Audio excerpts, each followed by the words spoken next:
Hey guys, welcome back to Croc. Now this is the final part where we look at the Crocipedia.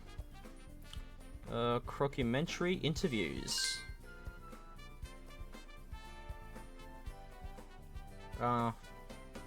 This mustn't be the video thing. So yeah, just pause the video if you're... Oh, okay, they are videos. This is just the description of the person. So yeah, just pause the video if you want to read it. So now I'll just play this. When Argonaut died in the early 2000s, I bought the rights to all the Argonaut IP from the administrator, both to protect it, but also because I knew someday I'm going to want to revisit these and let a new audience try them and play them. And that took a long time. This was, 20-something years ago since Argonaut died and has now been resurrected. I knew that Croc would be the special one that we wanted to revisit. And there's a couple of others as well. Starglider, for instance, one day I will revisit. Most of the Argonaut catalogue, maybe it'll come back, maybe it won't, but Croc and Starglider were like very dear to my heart, and I wanted them to come back in some form in the future, and 20-something years later we're doing that. I think that there's no mystery that if you own your IP and you control your own destiny, then that's worth something. It's worth something for the success of the company. It's worth something for being able to do sequels and spin-offs and everything else. So it's key that we have our own IP and that it's successful. And as soon as we released Croc and we could see that it was successful and that it was hitting the mark, and it was also appealing to parts of the audience that weren't always available to us. For instance, Croc was actually popular with women as well as men, and at the time most, or should I say girls and boys, but at the time most games were aimed at boys and very few games appealed to girls too. So Croc was very important for us in that regard. PlayStation 1 was 320 by 200 resolution, pretty blocky by today's standards, but the good thing is the new retro Croc can run in any resolution, and so it actually looks more rounded, a more softer an image, because it's taking advantage of what the platforms can do today. With the level of technology that we had back then, 30 years ago when PlayStation 1 was running Croc, that looked amazing. It looked like state of the art. But since then, platforms have increased in power and games have increased in complexity and particularly visual fidelity. And when people see Croc again today, I think it will bring back warm and fuzzy memories for what it used to be like, but also it is enhanced. It is taking advantage of some of the capabilities that we can do today that we couldn't do back then, but it also still very much looks like the Croc of 30 years ago. And also the way games play, it hasn't changed much over the years. The games might look better, they might take 100 or 200 people to make now instead of 30 people, but the way games play is fundamental to the game, and Croc plays as well today as it ever did.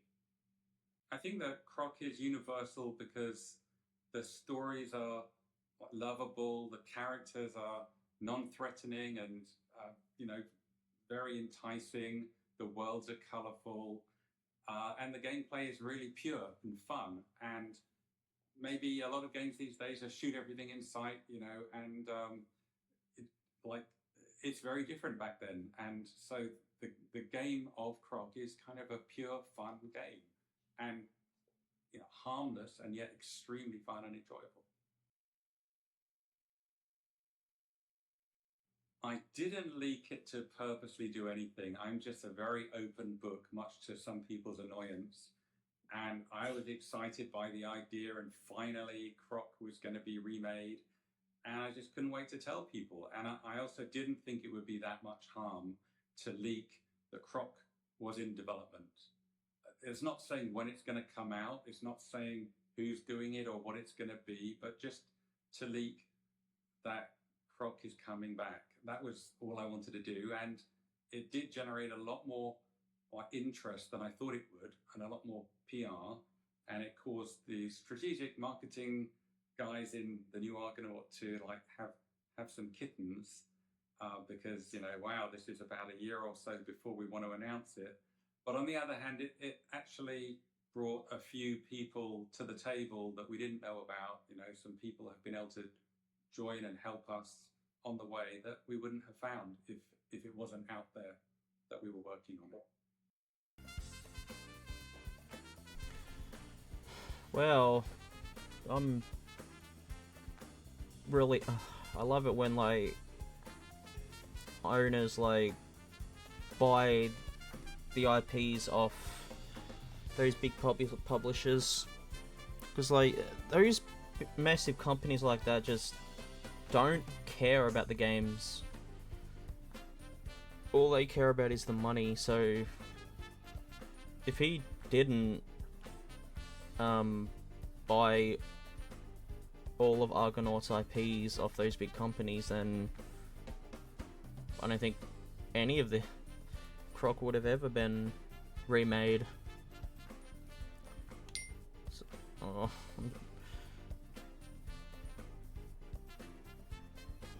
see, I love how he did that. He actually cares about the fans and the games. Alright, so John Edelson is producer of the original release at Argonaut. Let me start with the truism that the best games are the ones developed by a team that are trying to develop a game that they want to play. I think all of us who worked on Croc feel that Croc is our favorite game. So I'm a good subject for this. What do I feel when I see Croc up again?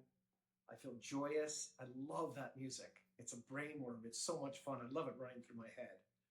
And that fun gameplay with all those bright colors, it's both a reminder of a really happy time and challenging time in my life, but also it's, you know, visiting old friends and old places. A lot of it's quite funny. I mean, when you jump into the water, when you have those little footprints in the sand, in the snow, those big horizontal wheels, every time I come back to them, it's kind of a joyous, happy place. Part of the magic of Croc was that non-game players could pick it up and succeed. Things weren't thrown at you too fast. You could plod your way around if you weren't very good at games, and get into games for the first time. But if you're a real gamer with tremendous skills, it was also challenging, and you could go whipping through that game at all sorts of speeds, still delighted by the surprises and the wit with which it was developed. I think people who come to Croc for the first time will fall into two categories. Those with huge expectations of what a game is supposed to be like, you know, loud music, a lot of death.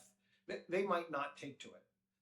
But historically, even those hardcore gamers, along with the ones who approached it with no expectation, were pretty quickly charmed by the beauty, the wit, and the fun gameplay that they found. So I'm optimistic that it'll get a pretty wide audience, both from those used to much more hardcore games and for those that are maybe coming to gaming with less experience. So when I was developing Croc, I played it a lot. I mean, after a full day at the office, I would go test it at night. And I sometimes got home sort of late. I had a small daughter then. I think she was 5 or 6 years old. And I remember one weekend walking into the living room where Croc is on a track mode. And my little 5-year-old daughter is having an earnest conversation with Croc. She's saying, "Why do you keep my dad at the office so long? Why don't you let him come home?" And she would also dance around with him, doing that funny noise. Yeah, we had a lot of confidence in each other in the inner team, and we really tried to accommodate each other. Some people were incredibly resourceful. One incident I remember is near the end of the project, we were short an artist. We absolutely needed a new first-rate artist. And there weren't any in the company of that caliber, and there weren't any we could find by going through local headhunters.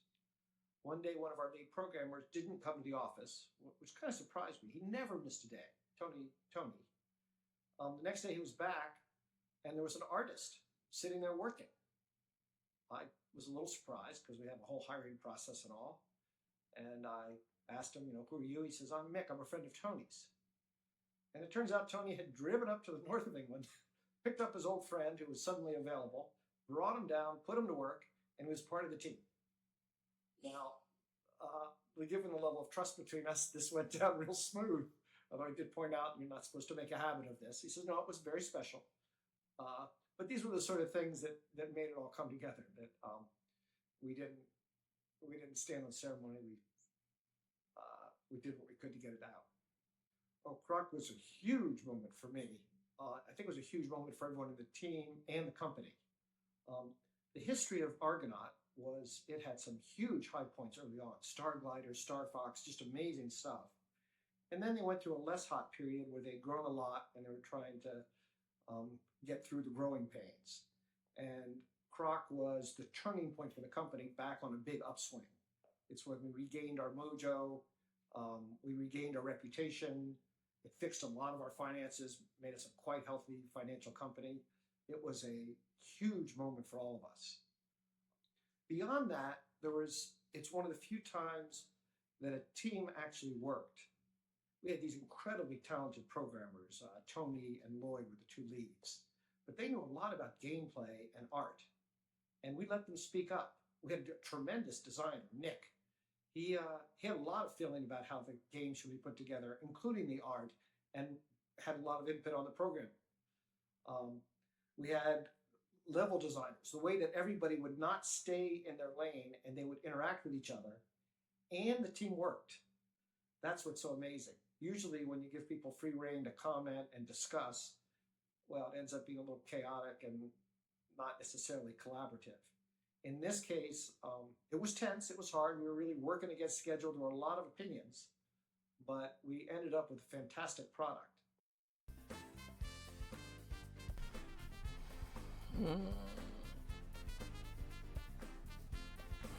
Oh, he used to work on the 3DO. That's cool. Yeah, the next thing I'll want them to remake is first two Harry Potters.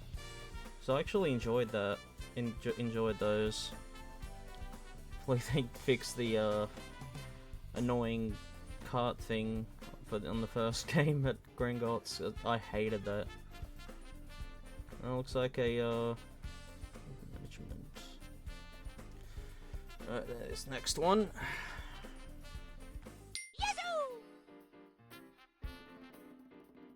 I'm Jez Sam. I founded Argonaut a long time ago, and I was keen to do a 3D platform game, and Croc ended up being that 3D platform game. I'm John Edelson. Jez brought me in the beginning of 1996 to run the company as general manager, and he steered me towards Croc as the great game that was going on in the studio. So I got deeply involved in it, both as executive producer and pretty hands-on.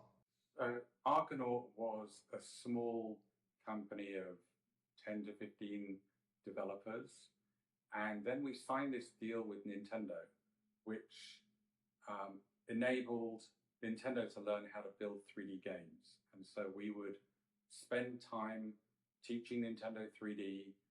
We held lessons in Japan, and we had our team members living inside Nintendo's offices in Japan, and we did a few games for them, Star Fox being the biggest one, and we invented the 3D chip, the Super FX chip for them.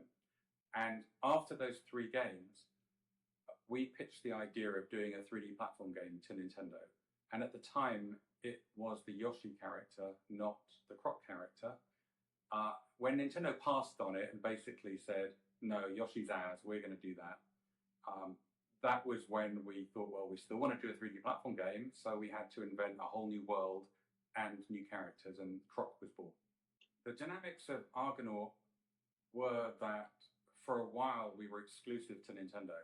So the deal we had with them was, you're going to do 3 games for us and teach us 3D technology. And during that time, they didn't say you must be exclusive, but what they did say was, if you want to do anything else, you must give us first option and last matching right, which basically meant we were exclusive to Nintendo.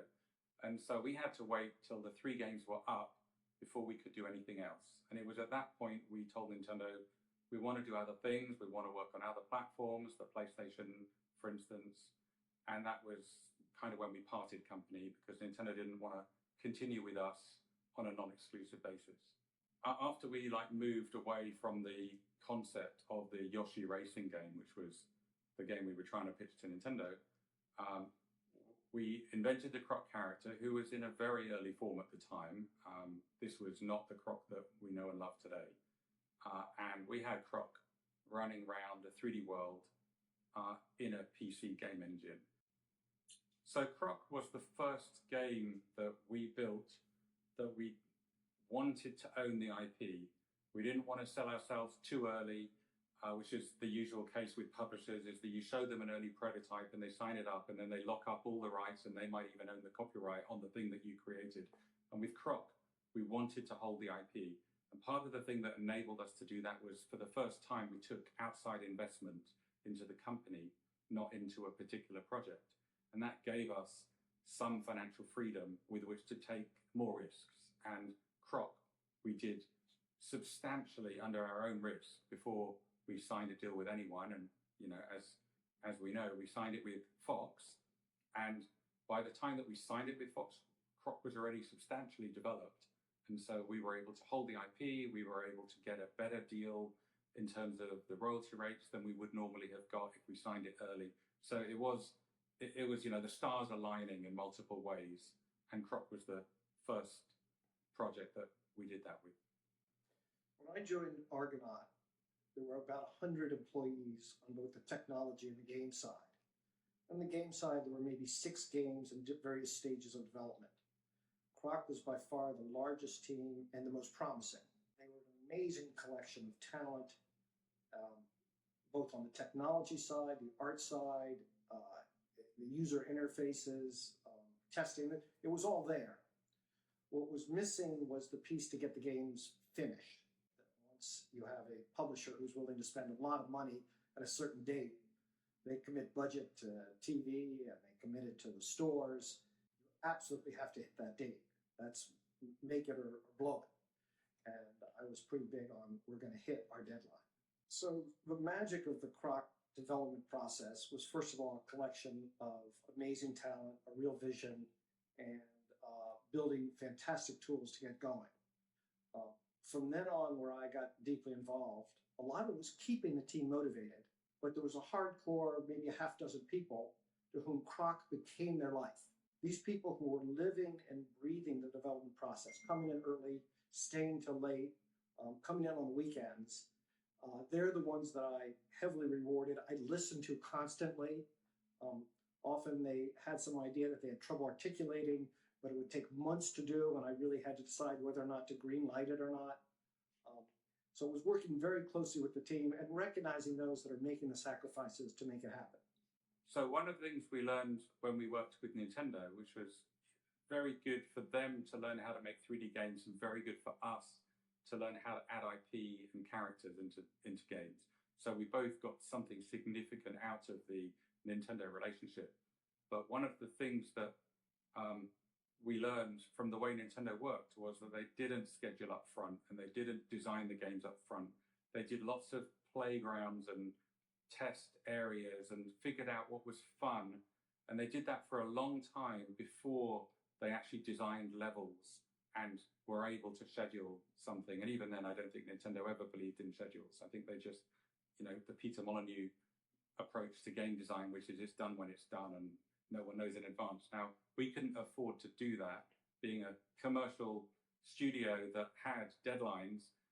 But even then, there is some playing around you have to do with, open playgrounds and blank pieces of paper effectively till you figure out what works. And especially in a new game genre, you have to figure that out before you design the levels. One of the reasons that many games aren't any fun is once they become playable, people realize what they should fix. But it's too hard to fix it. They've locked in with all this code. We really focused on develop the tools. If we want something new, Don't hack it in there. Put it in the tool chain. And that way, if you wanted to back off it or change it or slightly accelerate it or expand it or apply it in a different place, you had the tool chain in place. The basic rule is the best technology wins, not because the technology matters, but it enables your designers to have real tools to get out something exciting. So one of the other things that we did in the Croc development, which was new for us and probably new for the industry, was we empowered the designers to actually program. And we did that by creating our own language, the Croc script, which all of the gameplay was written in. And it was relatively simple to program, which allowed designers to actually play with it, tweak it, change the actual interactions of the characters. And they could do that without having to ask a programmer to do it for them, which empowered them to, significantly improve the game design. The bulk of the Croc development was a creative process with a lot of freedom. People would try things. I remember walking down to a local playground one day with a few of the team members, and we looked at the little kids on the playground, on the seesaw, on the swing, on the slide, and talked about why that was so much fun. And I think some of that actually showed up in the game as the Jello bounces. I recognized early on that Argonaut was a tech shop, and we're very focused on the technology and innovation. And our weak part of the puzzle was we weren't creative enough. So having worked with Nintendo, we learned to be more creative, and we learned to hire the right people to be creative, and also to empower our developers and designers and screenwriters and everyone else involved to actually be as creative as possible. It's not something that comes naturally to me. I'm a tech guy, but I did recognize that we needed to beef up our creative side of the business, and we did. Croc was the one game where we decided to be much more creative and to push the IP. I think the original design, and they worked for a long time on the concept there were going to be 7 full islands. When I looked at the schedule and I looked at some of the islands, I wasn't convinced they were all going to be that good. And I would ask a few people on the team, which are our best islands, which are our worst islands. And everybody sort of knew which ones the weak ones were going to be. So I said, why don't we not have the weak islands and just fold them into the good islands? Another thing we learned from working with Nintendo, because we were always about the tech and the 3D, and most of our games were first-person games, not first-person shooters because they didn't really exist at the time, but they were first-person games. And we worked with Nintendo, and Miyamoto always believed the game should be third-person because you should see yourself on the screen and see the impending danger and see something bad happening to you. And so, yet again, Croc was the first game that we built that was a third-person game, and we took what we learned from working with Miyamoto-san and applied it to our own 3D platform game. I think when we started Croc, we knew this was a new category of game and that we were very excited by it, and we felt that we could carve out a new space because no one had done 3D platform games before. But as we progressed, and especially because we'd already pitched it to Nintendo, and Nintendo had said, no, we want to do that ourselves. So at some point we knew Nintendo was going to compete with us, and they had infinitely more resources than we did. And sure enough, Mario 64 came out before Croc had shipped, which was a blow to us because we invented that category, we gave them the idea, we showed them the visuals of how to do it. And in fact, our Yoshi racing game it looked like Mario 64. I mean, it basically, it was a shock to us and a disappointment that they got there first. But of course they were going to. They just had, billions of dollars at their disposal, and we didn't. We were a small shop. But getting there second, but being multi-platform was also good too. And we had to keep going. The new controller was a last-minute horrible surprise. Sony had just announced the analog stick, and we had like a week or two to implement it just before we went final. And so we did it, but it wasn't ideal. And, had we had more time, we probably would have made it miles better. And the new Croc Retro Edition, we did significantly improve that. But yeah, it was a challenge to incorporate that at the last minute. But if we didn't, we probably would have missed out. Remember the mudslides in Croc? They're not there. We had worked on some really cool scenes where Croc was sort of skateboarding around on these little mud flows. They would have been really cool, but we're getting down to the closing strokes on Croc. The clock is ticking, and I consulted with a few people on the team, asked Jez if he would cut my head off. Everyone agreed that no, that's probably the right call. It is painful. So I announced to the team one day, the mudslides are not going to be in this version of the game. I am so sorry. It jeopardizes the schedule. It's taken up technical resources, art resources, design resources, and test resources we needed for the game. And I remember watching a few of my colleagues just cry, and they hated me. But you got to get the game out. This is what we owe to everyone. And it was a great hit without the mudslides. What's it, 30 years later, and I still feel bad about it. There's always a compromise between scope of the game and quality and deadlines. And you want to keep quality, and in our case, we wanted to keep the deadline. So you have to cut the things that are not ready yet or they're not working yet and focus on the things that are working, that are good, that can ship in time. This makes me hate Nintendo even more. They are such dicks.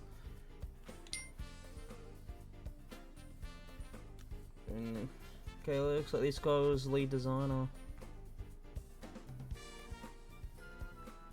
He did both Croc 1 and 2. And I find it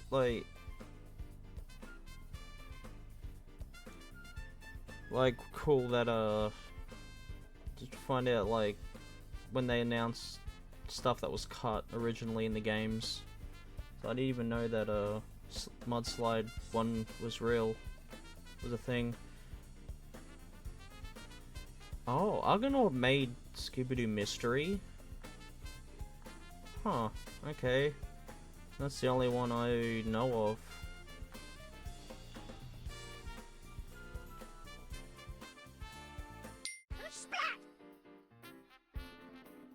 So my name is Nick Cusworth, and I was the lead designer on Croc, Legend of the Gobbos, and Croc 2.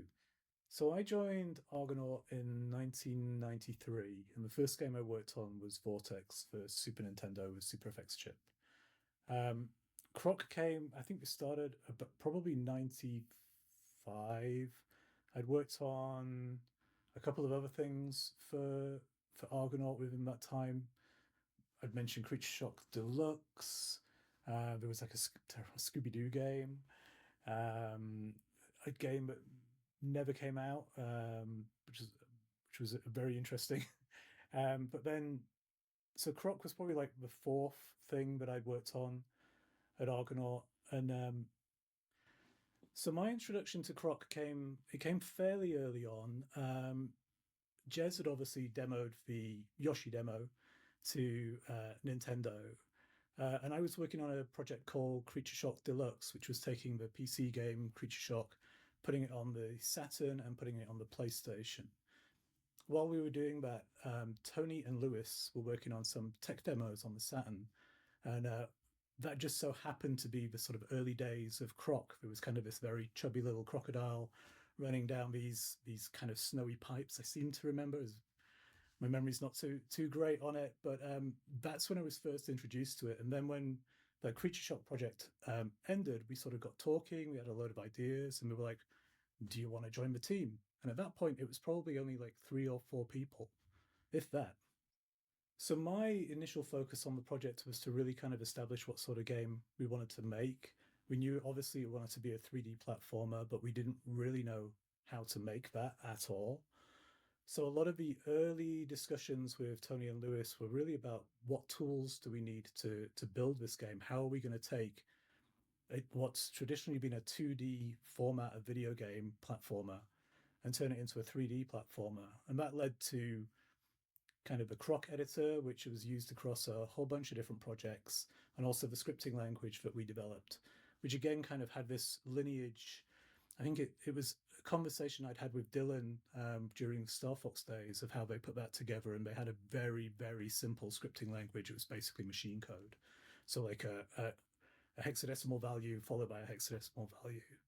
Then for Creature Shock Deluxe, we kind of took that idea and we kind of took it a level up. So it was more like assembly language. It was, again, very simple. But then for Croc, we developed this scripting language, which was called ASL, Argonaut Scripting Language.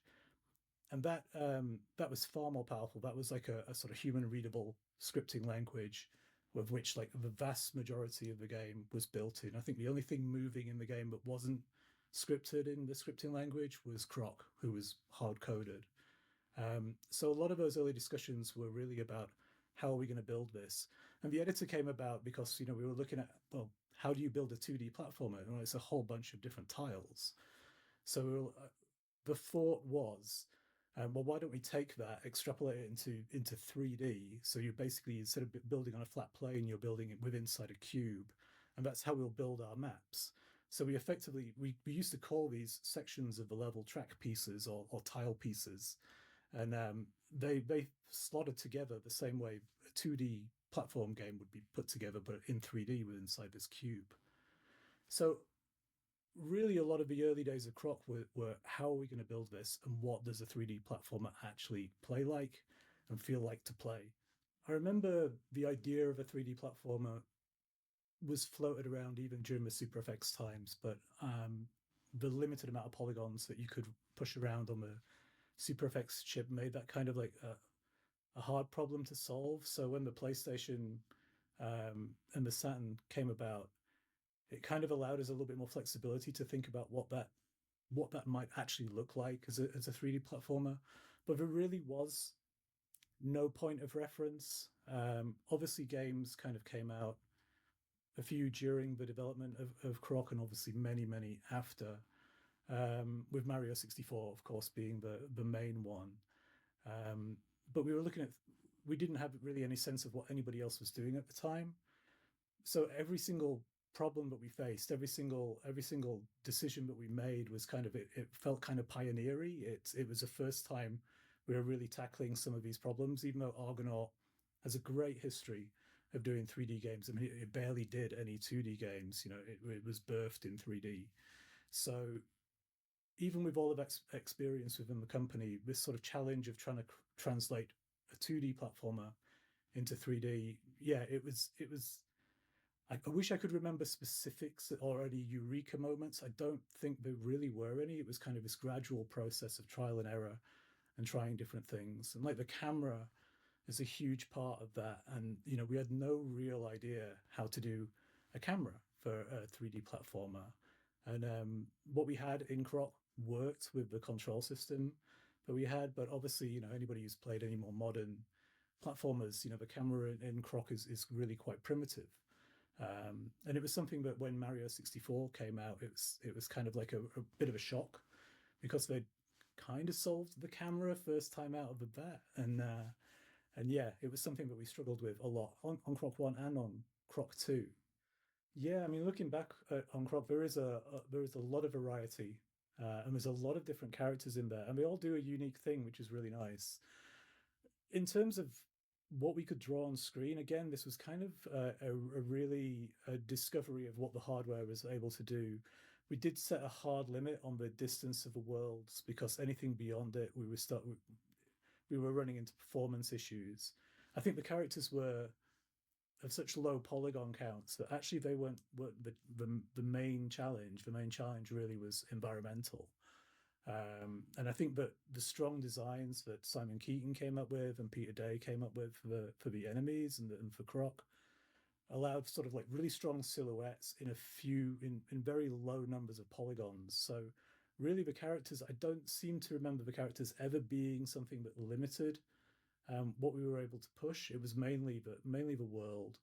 That's why there's quite a lot of height in the worlds in Croc, because it was draw distance that was our real problem. It was what the camera could see and how far into the distance the camera could see, not so much height. So one of the conscious decisions we had with Croc was that we wanted to build worlds. There are other PlayStation titles out there that kind of played to the strengths of the system, sort of streaming in geometry as you're going down a path, keeping the camera very focused, making sure that everything the camera could see was within a poly limit budget.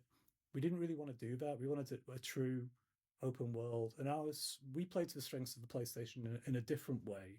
So whereas something like the Nintendo 64 is brilliant at drawing huge polygons, which is why you can get those vast worlds in Mario 64, the PlayStation was really good at drawing textures, which is why the world of Croc is very textural and there's texture rich. There's a lot of detail in there. It still looks really quite impressive in terms of detail for the amount of textures that are just all over these worlds and making them look really distinct.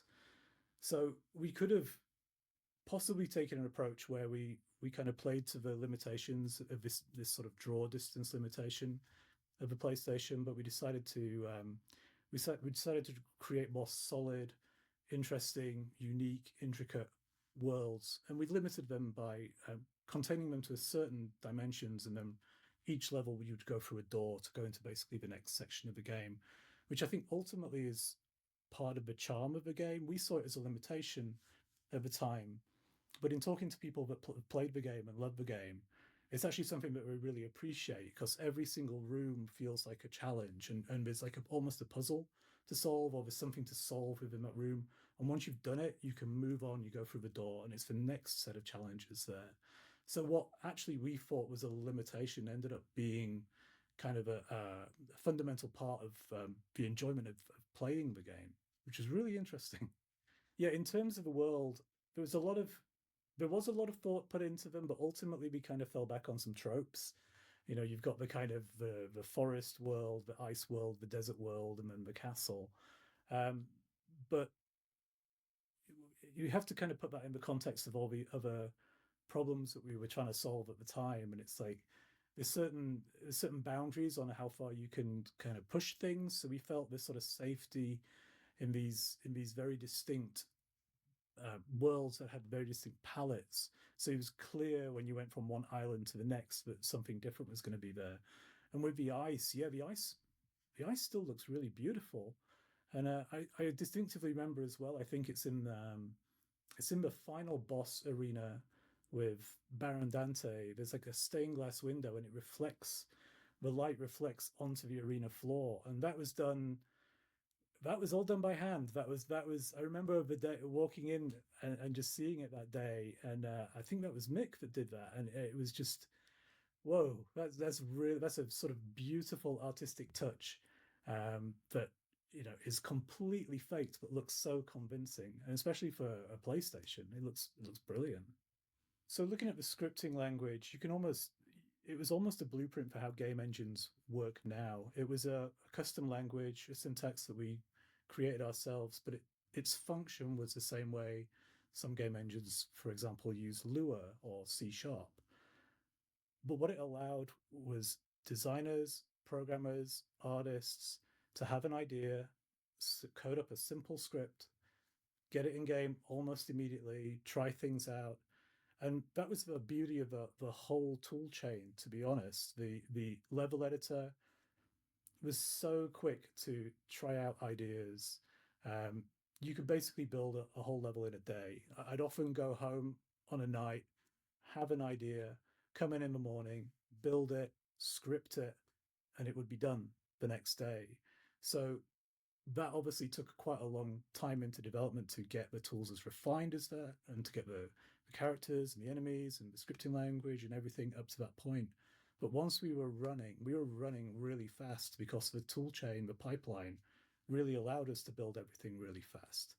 So it'd been really interesting to see what would have happened had we stuck with the Croc engine outside of the PlayStation generation. Now, some of it was used. I think the scripting language was used on a number of projects at Argonaut, but it almost feels like this prototype kind of Unity or Unreal engine that we built, and it's like it would have been very interesting to see what the end game for that would have been had we used it outside of PlayStation games, of which it powered quite a few. I think when people sit down and play the remaster, in a weird way, it's kind of going to be what they remember, because when, you know, the PlayStation seemed like it came from another planet when it first came out. And all of those games, they were just, they blew you away, like playing Wipeout, or even, things like Crash Bandicoot, or like Final Fantasy VII, or Metal Gear Solid. I remember seeing Metal Gear Solid for the first time and just being like, this is a film. My jaw drops. You play it now and you see all of the technical limitations of the PlayStation. But with this remaster, this sort of like loving recreation of what we created back in the 90s, it just kind of takes away the stuff that can get in the way of playing, like the polygons popping and like the warping of the textures and things like that, and also like the complication of having to set up some weird way to play it in an emulator or a Mr. FPGA or whatever it is. So I would hope the players that pick it up feel like it was just yesterday, and that's exactly how they remember it. And I spent 10 years at Argonaut, 10 very happy years. It was a great company to work for. Jez was an awesome boss. And Croc was just one of those great projects with tons of creative freedom that you wouldn't get to make probably anywhere else. Jez allowed that environment of creativity, even though Jez is hyper focused on technology. And I know that every now and then he kind of like send me down to some warehouse in Ealing to go look at something that someone's doing. It's like, can you use this in a game? And it's like, I don't know, it's kind of crazy. Or like, I remember him showing me this physics engine demo, and he's like, can we do this in a game? And I'm like, I don't know how would you do it? It's so unpredictable. Physics it's like you need repeatability. He was always way ahead, looking at things that nobody else was looking at. And I kind of wish I'd stuck with it a little bit, because like the physics thing really sticks with me. It's like, how did he see before anybody else that physics was just going to be a fundamental part of like 3D games, when everybody else was just still in that mindset of like repeatability, predictability, sort of 2D mindset. So Jez was a real visionary when it came to technology, but also fantastic when it came to allowing space for creativity. Okay, now our next interview.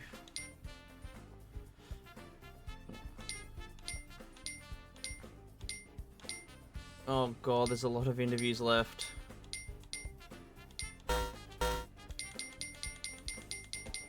Oh my god, that's... Oh well, this is gonna be a massive part.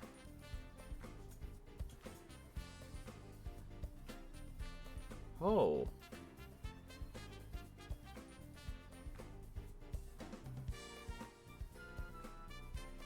Oh, they made a Ren and Stimpy game as well?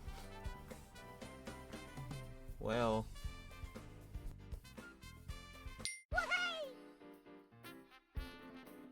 Hi, my name is Scott Butler. I was the lead artist on Croc, Legend of the Gobbos. I was at Argonaut Software for 7.5 years. Yeah, I was on Croc for the entire duration. So I'd worked on a number of games before then, including FX Fighter, Creature Shock. There was a game that never got released, originally called Demolition Dam, which got renamed to Nucleus. Ren and Stimpy as well, King Arthur's World. There's just so many games we worked on. It was a really fun time. Croc started for me in '95. About 5 years into my employment. And my first memories of Croc are being asked to come work on it once FX Fighter wrapped up, and to join as lead artist and to run the team. One of the first meetings we had was what would the collectibles be, which eventually became the crystals in the game. And another one was what would be the objects that we would have to have Croc jump really high, which eventually became the jelly. It was already a crocodile at that point. I believe they'd gone through some exploration of different creatures for the main character. Yeah, my memory of the Gobbos was that to me they just looked like pom-poms. It kind of made me laugh. They were very cute and fluffy. They're very friendly, very sweet looking, and you kind of want to save them. I think Simon Keating had already done a lot of designs by the point I joined. There was kind of a number of concepts that were there. So there was already sort of like a base of what they wanted for the main game. The process of creating the characters that Simon Keating was concepting, from what I saw, it was very, very free. We tried not to set a ceiling with him. We wouldn't sort of say, oh, don't create a character with 8 tentacles or something, right? I'm just making things up, but as an example. But we never like to set a ceiling. And myself as a lead artist, who would always be overseeing concept through the process of 3D modeling and then animation and rigging and getting the character into game. I never liked, and I still do that today. I don't like to set hard ceilings on things. If it's a really good idea and it really adds to the game, then I think it's worth doing, and I think that's how you break new ground. If you sort of say every character can only be 2 legs, 2 arms, and a head, and it can only use so many polygons, and it can only do so much, then what you end up with is everything looking very similar. Already when I joined on the team on Croc, Simon had already created quite an array of characters that I loved. I mean, they all had a whimsical charm, and they all were fun and sort of cute and weird at the same time. So there were so many to choose from, and I definitely was sort of probably grabbing from the earlier concepts and saying, hey, that character that you did, let's make that the boss, and let's do that. Let's do something with that. But yeah, the process of new stuff was like, Simon, we need a new character, we need a new enemy, an enemy that runs really fast around the environment, and don't worry about how we're going to do it, we'll just figure it out. And then he would sort of create a character that was like this crazy running speedy character, and it was like, all right, I'm going to create a trail thing that's just basically a transparent card with a blur on it, so it looks like it's got motion blur, it's zooming along, but it's obviously not motion blur as we know it today. So Simon was constantly drawing stuff. I think almost every day he came out with like at least a few designs. It was almost a bit dizzying sometimes. You were, because obviously as fast as he could draw something, he could draw another thing 10 minutes later, but it takes us days, weeks to get that implemented. So there was always that kind of sort of issue with like wow, all right, slow down a bit, this is like, well, there's a lot to choose from. One of the big tasks that I had to do joining the team was to figure out how we were going to put the world together. Initially, we weren't too sure what the PlayStation 1 could do, because it was for us a new development kit, it was a new platform, and we weren't sure if we were going to make it sort of like a trench style game, a bit like other games that have come out around that time, like the launch, because then you're focusing all the rendering on sort of a fixed area sort of ahead of you, which can definitely be very performant.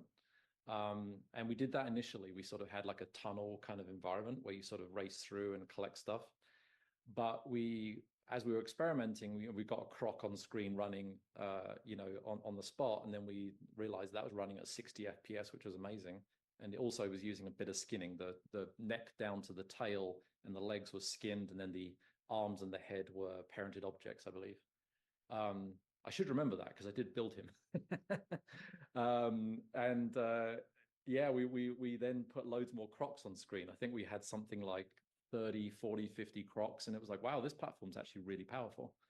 So then we started exploring the idea of having more open environments, bigger environments.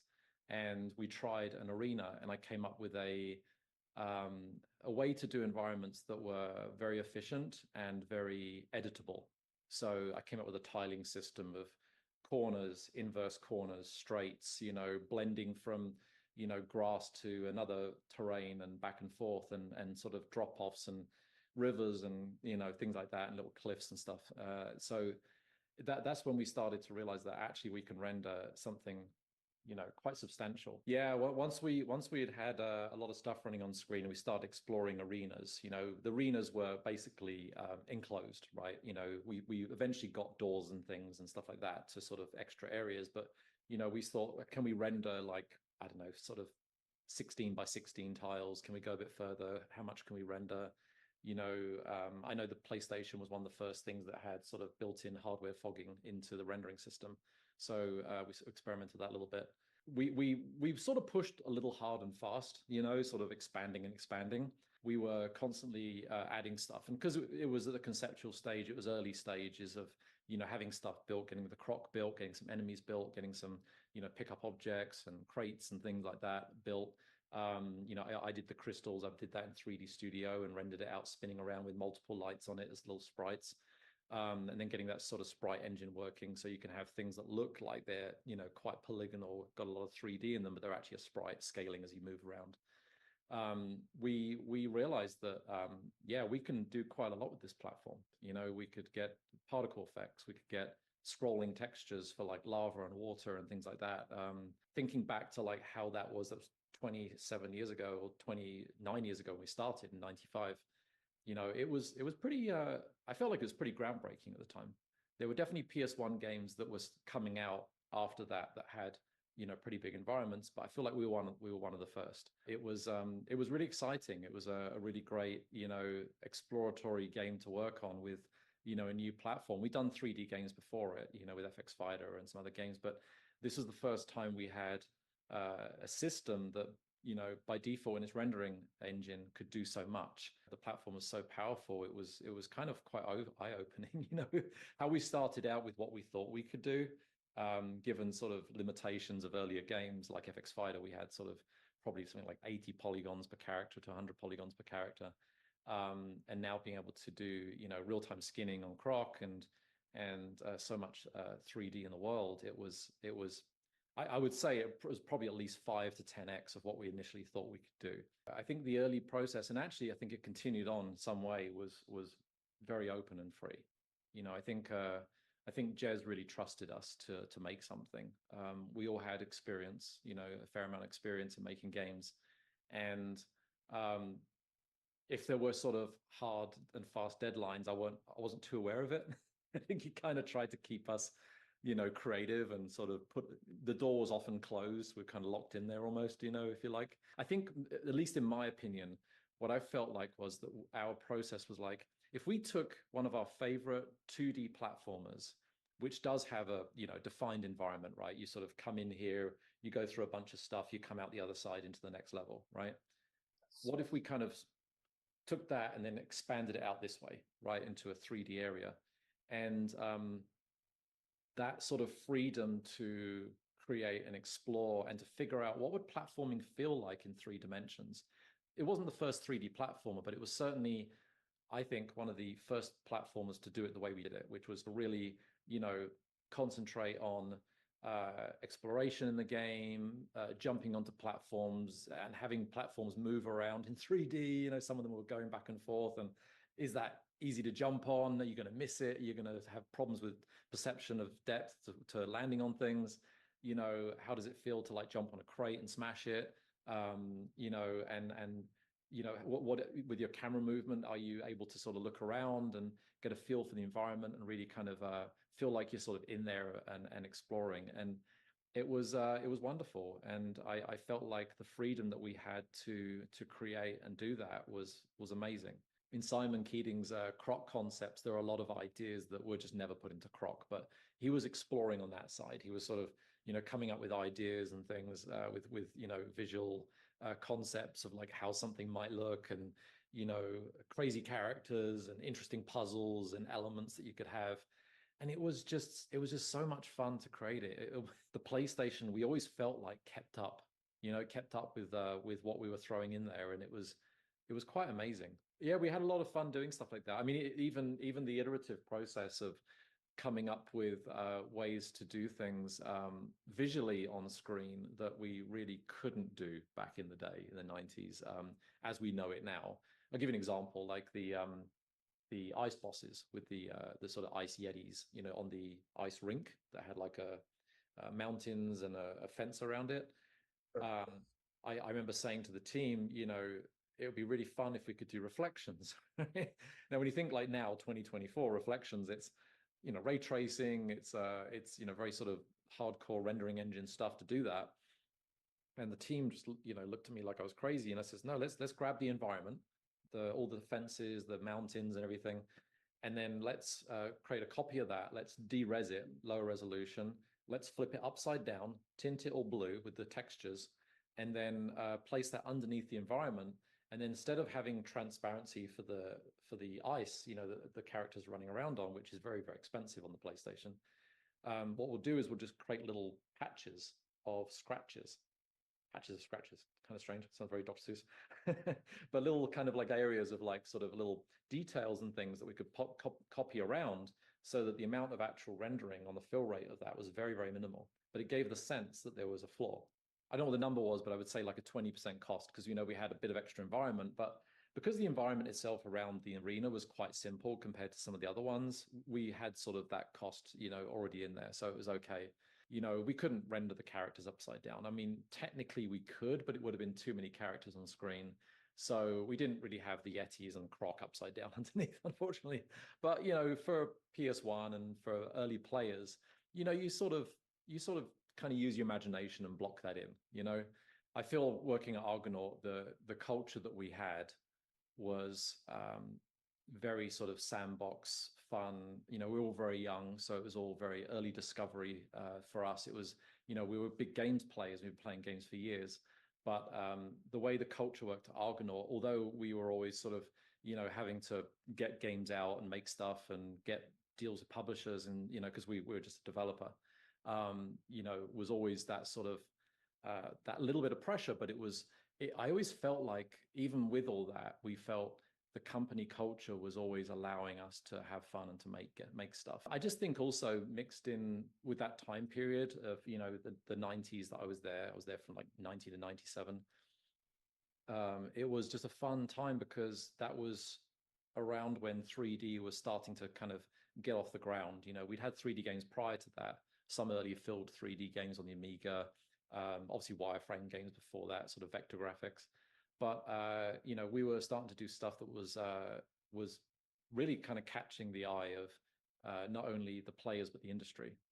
You know, having textured 3D, having more stuff on screen than a lot of other developers were doing, and it was just exciting. It was just a fun time of you know, both software and hardware kind of, you know, movement forward, and seeing new things to us that we hadn't necessarily really gotten to see before. It was really, really exciting.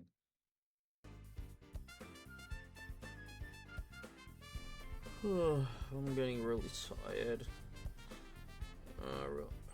Really shouldn't have done this so late.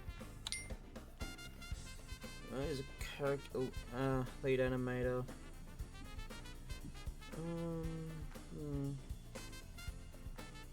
I haven't played those.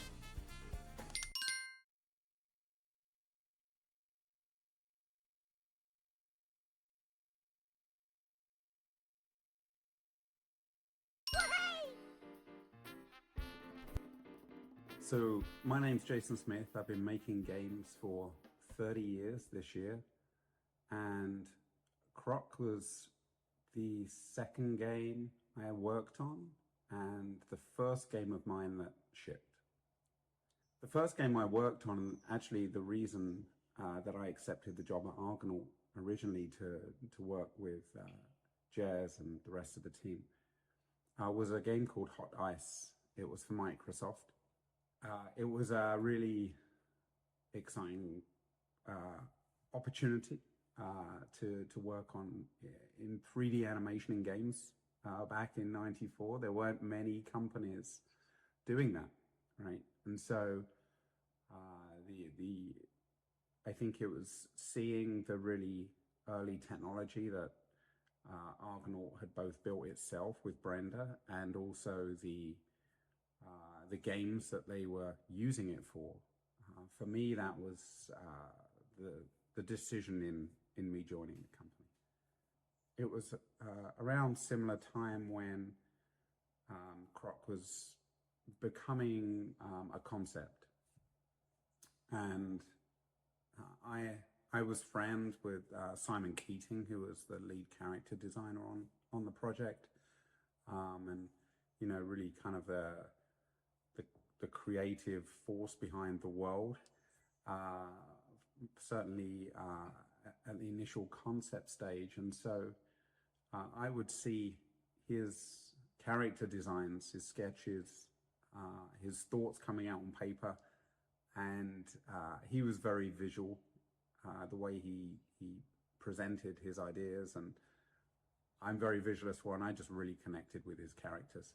So I wanted to be on the project from the beginning, and it was just fortunate for me that at the point that I was moving off of Hot Ice, the previous project, Croc was really just a small team. I think there were maybe 4 or 5 people on. There's a lot of luck involved in these, and in any creative endeavor, particularly team endeavors. And it certainly felt to me like the initial group of people who got together to explore how this could become something, a really cool game experience, and certainly push the bounds of where we were at the time. It felt like a cohesive group. Everything that was being presented out seemed to fit together very nicely. And so, you know, that makes a huge difference when you have designers and visual designers and game designers and people representing the other disciplines of a team really early, and they clearly share a vision, and they're working well together. I think, you know, it was my first experience in the games industry of witnessing that, but also, you know, when it's kind of working. So it was really fortunate for me to kind of come across this core team that were just, you know, beginning to present out these really unified ideas. You know, we were on the cutting edge, certainly. There were other companies that were beginning to explore that space as well at the same time. But we knew we were right at the forefront with them. You know, largely, as you say, enabled by the technology that Argonaut had and had created with Brenda. But I think that and the combination of drive, Jez had kind of created this environment where people could go off and play, and they could go off and fail, and they could experiment. And we weren't micromanaged. We were actually given a lot of creative space to play in. And I actually feel that was incredibly valuable, and a credit to Jez in the way that the teams were set up there, because it allowed us the space we needed to explore and push against what we felt was possible at the time. And to get the opportunity to breathe life into this world, these incredibly creative characters, and explore playing in like a Chuck Jones, Looney Tunes style, heavily influenced animation area, couldn't have been more exciting. So to take all those 2D learnings and bring them into 3D, you know, we were pushing boundaries. I certainly hadn't seen 3D squash and stretch in a game before. And, you know, it was something that I was able to do on the SGI workstation that I was animating on. But at the time, the game engine couldn't do it. It couldn't scale bones.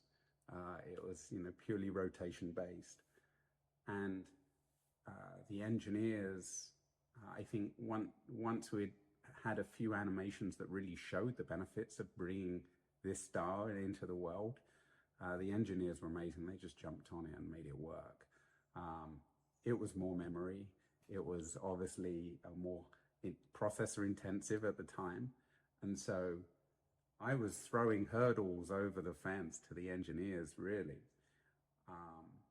But I think it speaks to the passion and the effort that everybody was bringing to the table to do something different and to move things forward. You know, nobody said no, but the reason that it connects and it doesn't feel like the game is constrained by anything is because we didn't feel like we were constrained by anything. And I mean, the engineers may feel differently, but they were so determined to make what we needed work and succeeded in doing so, that from a creative standpoint, we didn't feel constrained. from what I remember about the team, and I do look back favorably on the project as one of the most fun projects I got to work on in the industry. I remember there being around 12 of us in one room for a large portion of the development. And it certainly didn't represent the whole team. You know, audio were off, had their own space and had an enormous contribution to the project. So there are a lot of other people outside that room that really were as much to do with the success as we were. But when I think about the development team inside that room, there were about 12 of us, and I do think the fact that we were a pretty stable team during development really helped. You know, in game development, there's always a risk that, especially an independent developer, that people will be pulled off for other things, or, you know, development could be up and down. It could be wavy if you didn't have full trust of the publisher, or milestones were missed. You know, there's a lot of external factors that could really negatively impact the final product. And it was very early in my career, but looking back, it did feel it felt like, you know, there was some protection around the team. I think, you know, it wasn't just us inside that room that felt that we were getting to work on something really cool and special at the time. I think that was also seen outside, and again, I think it's a credit to the management at Argonaut. It kind of kept us focused, gave us space, and protected us.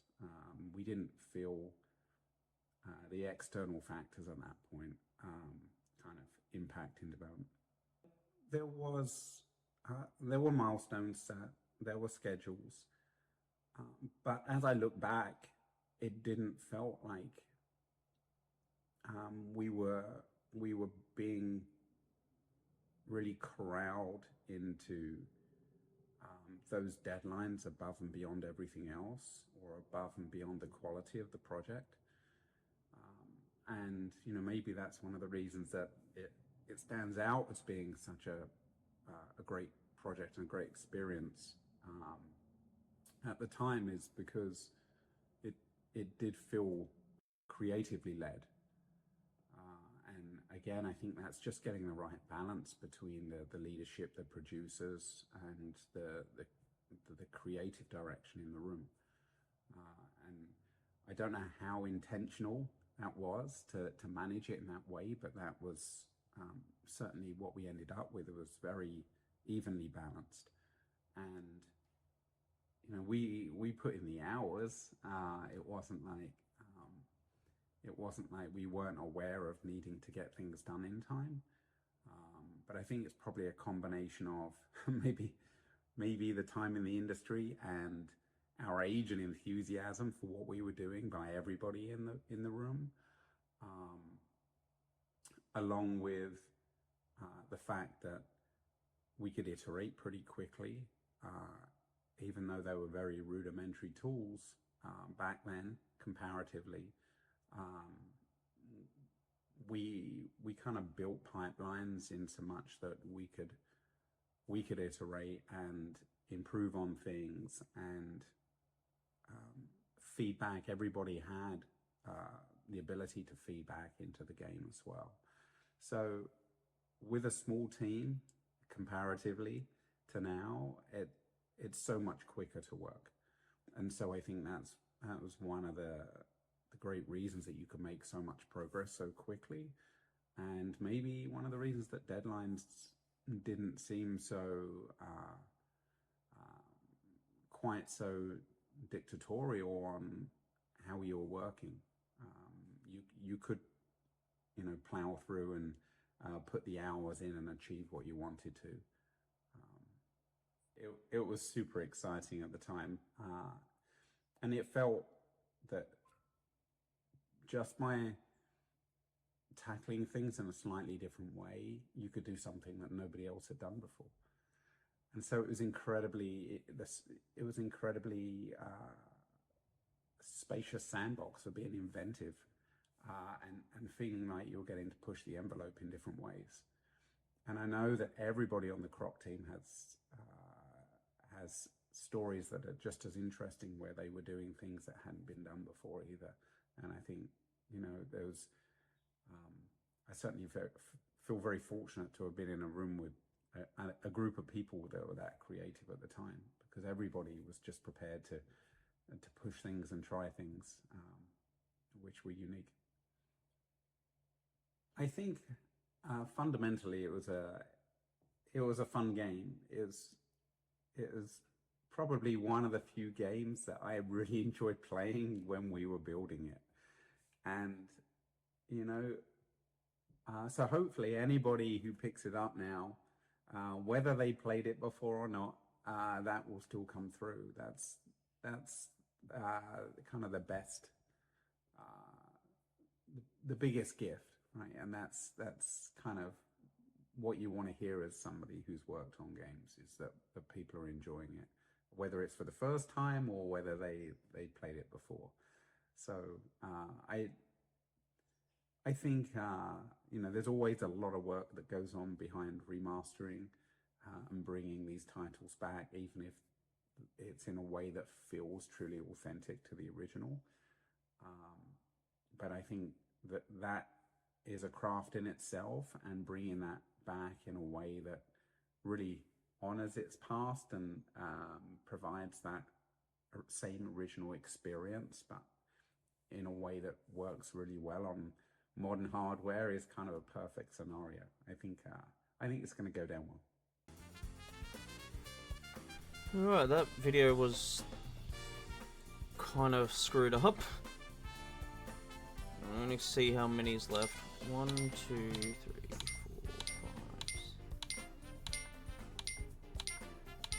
4, 5.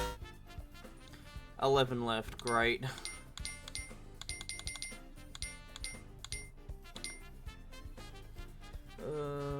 He was a programmer at Argonaut. Oh, Scooby-Doo Mystery for the Super Nintendo. Huh. Oh, he also worked on Harry Potter and the Chamber of Secrets. Catwoman. Huh.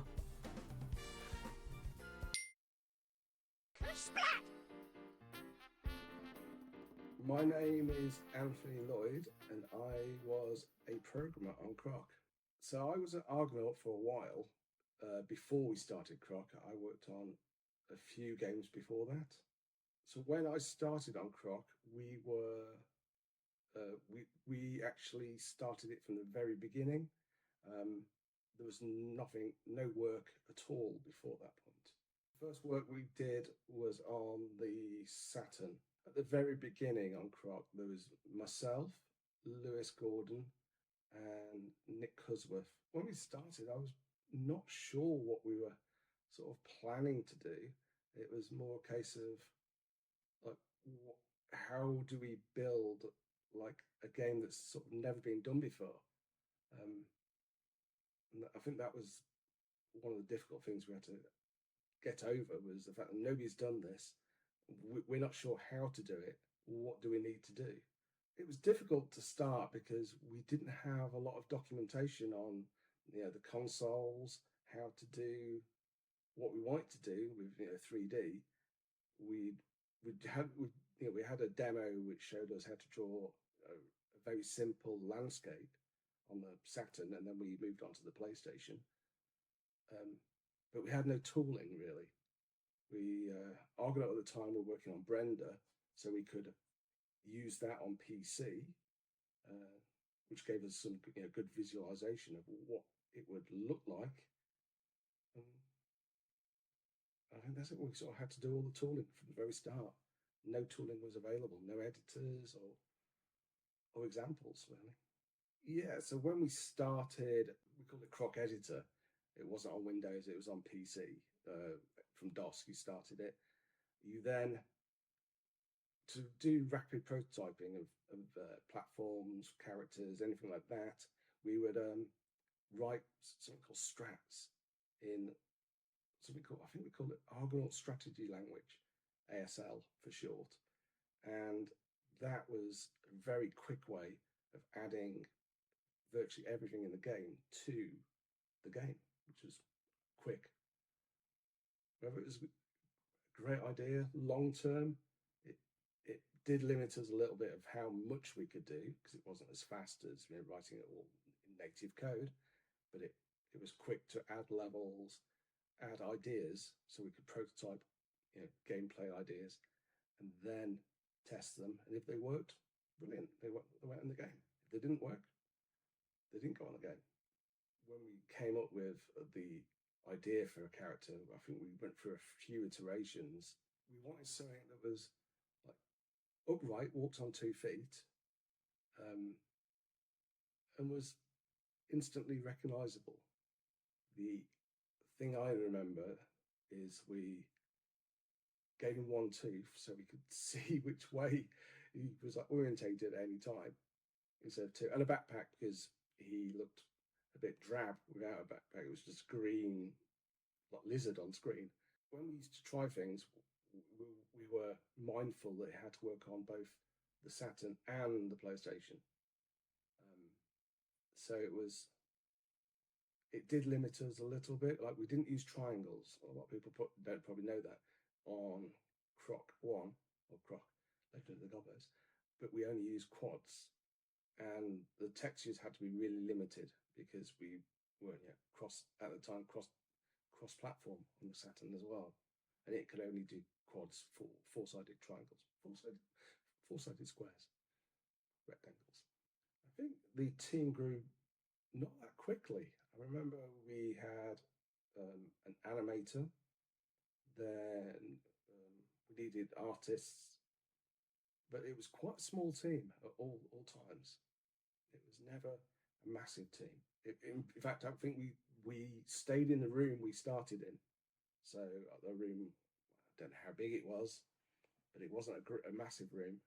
And maybe at the peak, it had 20 people in it maximum, if that. Well, it was myself and Lewis were lead programmers, I believe. I did the Argonaut Strategy Language, the editor. Lewis handled a lot of the 3D, the animation system we used for the full motion video. Instead of doing videos, we had streamed in animations. So we didn't, the whole game felt the same. It never, just went to a really high res video that looked like it was off from DVD. It carried on. You felt like you were still playing the game, and that was important. The way we divided work is before that I mostly worked on my own on projects because it's on the SNES and the Amiga days.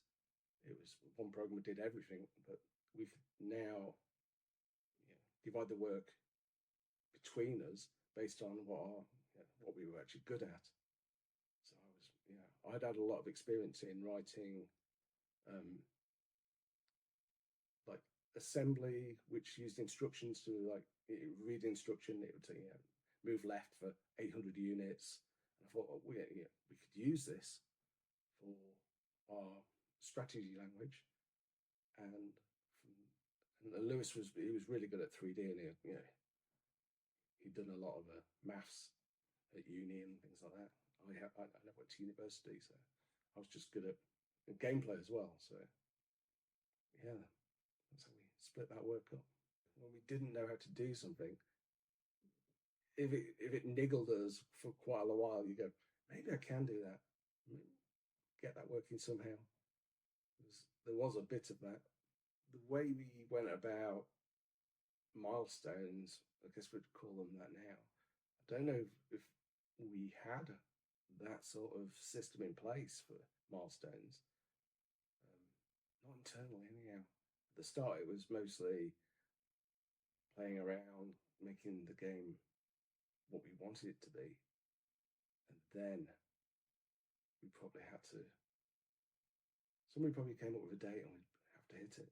Putting the game together, when it all came together, was probably when we had an idea of how many levels we wanted or lands. we got all those in place. And I believe the game was really bug free for a long, long time because of the way we developed it and with the way we could author the levels. It meant we could very quickly make sure that everything was going to work. I can't remember how we polished everything, but there was a lot of polishing of making sure that there was a lot of secrets in the game. There's a lot of little hidden Easter eggs. Yeah, there's a few secrets. So I still watch videos thinking, because I can't remember all the secrets, and I watch them on YouTube and I think. I just remember one of the very first ones was you start the game and there's a platform straight away, and if you jump on it 3 times, stomp on it, you get like a secret level. People find them. I don't know how they found them. It's always baffled me that, because they were so hidden. Croc 1, we had loading levels, but in fact there was a nice touch that we knew how big the level data was. So Croc used to walk always from the left to right, and he'd always hit the right as it was about to load. Sometimes you had to walk a bit faster, sometimes you walked a bit slower. That's how we did that. We just knew how big the data was, time it perfectly. I think because we used the animation streamed off disk, I think that gave us a lot of space for extra levels and extra textures, because we didn't have to have big movies on the disc. And I think at the time when people, it was the start of the CD based consoles, people were just gravitating towards lots of full motion video in games. Because we didn't do that, we used it as just storage, apart from music. I believe actually the music was compressed as well. So even that is not as big as it would be on a regular CD. We used a different format, so that was small. We just had more space for data, so we could use more levels, more bosses, more characters, more textures. The way we laid out the texture pages on the consoles as well. I think we had 4 texture pages. Like the first one was for probably Croc and Dantini's Gobbos, the stuff numbers, fonts, and after that would have been level data. So every time we changed the levels, we could have new textures and a good way of managing that. Set in stone of what we'd do. 1 texture page for the main character, maybe 2 texture pages, and the rest of it for levels. I don't know if Croc actually had any vertical levels as such. I think it was all flat, as in it was all a big 2D grid.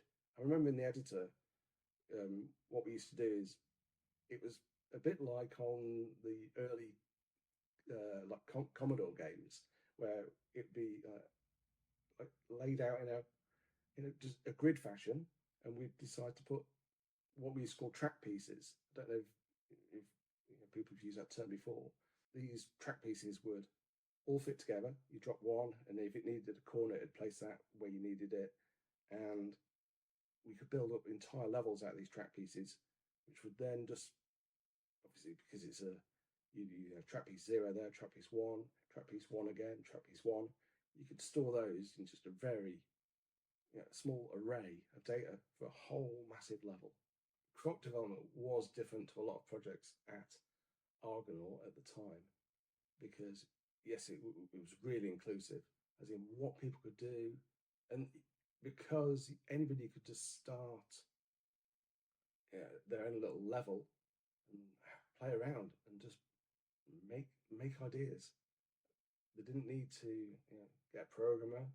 They could just I want platform after platform after platform after platform, and before you know it, you've got just the world's longest platform section in the game, and that's probably on the disc, because somebody we played it and thought that's actually good fun. It was a good way of doing development.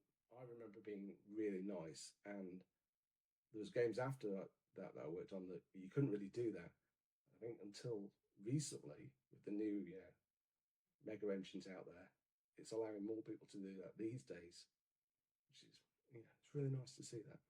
But we had tank controls. I remember that. So we were like, because we had built it for a PlayStation standard controller, can't call it PSX, and then they brought out the DualShock. was it called the DualShock, or when they announced the controller, the PlayStation analog controller? I remember that we were kind of lucky because a lot of the Croc code itself was in C, so changing some of the movement code was much easier than if it was all in the strategy language. I think we had like a special command like play Croc or something like that. So Croc's little strategy would be play that and maybe set the object, do some animations. But I think the big problem for us at that time would be like, how do we like convert everything, but also allow people to still use the old controllers because it was brand new and we had to support both, and we couldn't ruin one for the other. So we came up with a system that we thought at the time would be the best we can make it in the limited amount of time we had. I mean, it's difficult because I don't know I can't remember if we did proper camera controls on it. Whereas now there's like a standard that people have come up with, but I don't know if ours adheres to that standard that people are used to today. I don't remember the time where we sort of said, "We're done, hands off." I think it was very difficult for us to say, "Right, stop," because and at the time, obviously, when you pressed a disc, it wasn't like today's where you can just download a patch. That disc had to be that was it. That's what people were getting. There wasn't a version 2. That's it. You go gold, you ship it. I don't know if the Argonaut environment allowed us to do that. I kind of think we just sort of did that, and it was going to be ready when it was ready. I mean, we tried to stick to deadlines, and we used to work a lot of hours. I mean, everybody was there till very late at night. Sometimes overnight. We did work overnight a fair amount of times. At weekends, we used to do a lot of weekends as well. And we really loved what we was doing. So there'd be a bunch of people in. I don't think we just intentionally just ignore the deadlines. We just wanted it to be really, really good. The best we could make it. And we were really having fun as well. That's the other thing. It was such a fun project to work on. Yeah, but I'm sure somebody would have said at some point, "Oh, we've got demos." In fact, there was, because I remember there was that moment. Yeah, it would have been on Croc 1. The gold disc, when it was done, we had to get it to Japan, and it was that late that somebody had to get on an aeroplane and take it. I can't remember why, like the age group that we sort of went for. I think it was the games we were playing at the time. We weren't playing like the Wipeouts or those sort of games. I guess we were playing more fun games. Well, not fun, but I don't know the word for it really. Cute. Yeah, the amount of hours. We were all fairly young, I believe. How old were we? In my 20s. I think we all were. I mean, it was roughly the same age. I'd like to play Croc 1 again, just to see. Especially if it's now got new controls. Can't wait for that. I'll be able to play it. When you look back, I don't remember there being any problems. I remember it being smooth looking, fast looking, controlling well, animating smoothly. Texture warping wasn't, I can't even remember it. If it did texture warp, I imagine it did. I've watched videos. But in my head, no, it was all smooth. It was like, playing it. Games now 120 frames a second. It was butter smooth. When they pick it up and play it, they're gonna just remember how fun it was. It's gonna be like, oh yeah, I remember playing this. I can play it again. What you remember in your head is definitely different to probably if you looked at it now. I don't know how it would compare. It's because of a lot of it's what you remember. For me, I mean, maybe somebody who's never played the original, they picked it up. I think it'll stand up. I believe it's still fun. Okay, 1, 2, 3.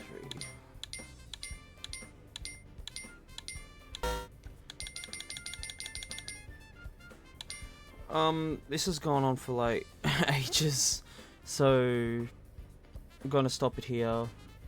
Yeah, cause like I don't know how much space I have, and I don't want it to cut out on like a video or something. So yeah, I'm gonna stop here, and there'll be a part 2. Yeah, it's like an hour and 30 minutes. This is.